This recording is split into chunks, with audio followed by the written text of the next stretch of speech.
সম্মুখীন যখন হবে তখন কিন্তু আমরা এই যুব ফোরামের পারি তাদেরকে সহযোগিতা করতে। সুইজারল্যান্ডের অর্থায়নে ডেমোক্রেসি ওয়াচ এনজিও আস্থা প্রকল্পের উদ্যোগে আত্রাই উপজেলা কৃষি প্রশিক্ষণ কেন্দ্রে সোমবার এক দিনব্যাপী সভা অনুষ্ঠিত হয়েছে।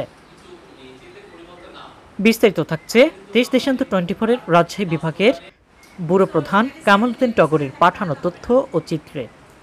যখন একটা পরিবার একটা মেয়েকে বাল্য বিয়ে দিতে যায় সর্বপ্রথমে কার সাথে কন্টাক্ট করে জানেন? ওই ওয়ার্ডের মেম্বার, তারপরে আসে চেয়ারম্যানের কাছে, তারপরে আসে ওই গ্রামের গণ্যমান্য মাথা মুরব্বী মাতব্বর কারা আছে তাদেরকে, এদেরকে মিনিমাইজ করে কিন্তু ওই বাল্য বিয়েটা হয়।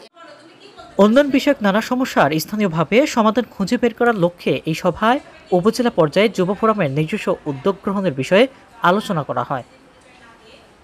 এতে বাংলাদেশ মধ্যম আয়ের দেশে উন্নীত হওয়ার যাত্রায় যুব ফোরামের প্রতিনিধিদের ভূমিকা জোরালো করতে ডেমোক্রেসি ওয়াচ এনজিও আস্থা প্রকল্পের যৌথ উদ্যোগে যুব ফোরামের নিজস্ব উদ্যোগ গ্রহণ প্রকল্প, শান্তি ও সহনশীলতা প্রচারের জন্যই সমান্ত পদক্ষেপ নিশ্চিত করতে নাগরিক প্ল্যাটফর্মের সাথে যুবদের সংগৃহীত তথ্য সেবা স্বেচ্ছাসেবী কার্যক্রম যুব ফোরামের নিজস্ব উদ্যোগ গ্রহণ করণীয় ও সভা অনুষ্ঠিত হয়।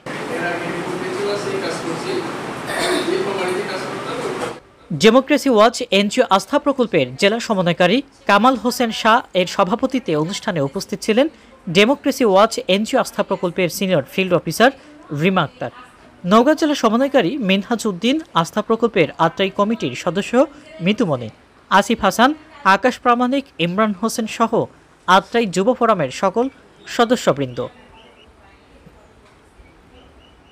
এই সময় ডেমোক্রেসি ওয়াচ এনজিও আস্থা প্রকল্পের জেলা সমন্বয়কারী কামাল হোসেন শাহ বলেন, প্রতিটি কাজে নিষ্ঠার সহিত যুব সমাজকে এগিয়ে আসতে হবে।